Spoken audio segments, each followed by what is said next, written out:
defile myself. ದಾನಿಯೇಲನು ಹೃದಯದಲ್ಲಿ ದೃಢವಾದ ತೀರ್ಮಾನ ಮಾಡಿದ್ದ. ಬಾಬಿಲೋನ್ ದೇಶದಲ್ಲಿ ಇದ್ದರೂ ಅಶುದ್ಧವಾದ ಕಾರ್ಯಗಳು ಅವನ ಸುತ್ತಲೂ ಇದ್ದರೂ ವಿಗ್ರಹಗಳಿಗೆ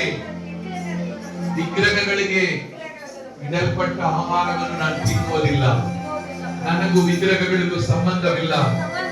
ಎಲ್ಲರ ಕೈ ಎತ್ತಿ ತೀರ್ಮಾನ ಮಾಡಿರಿ, ನಾನು ಈ ಲೋಕದಲ್ಲಿ ಇದ್ದರೂ ಲೋಕದವನಲ್ಲ, ಎಲ್ಲರ ಹಾಗೆಯೇ ನಾನು ಜೀವನ ಮಾಡುವುದಿಲ್ಲ.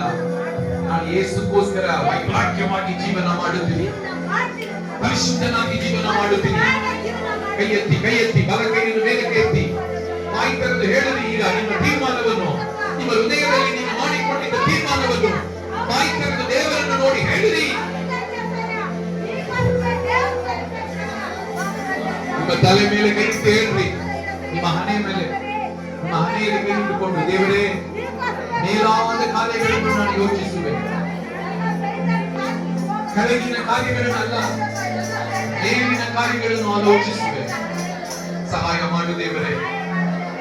ಈಗ ಎಲ್ಲರೂ ನಿಮ್ಮ ಕೈಯಲ್ಲಿ ಬೈಬಲ್ ಅನ್ನು ತೆಗೆದುಕೊಳ್ಳಿ. Take your Bibles in your hands.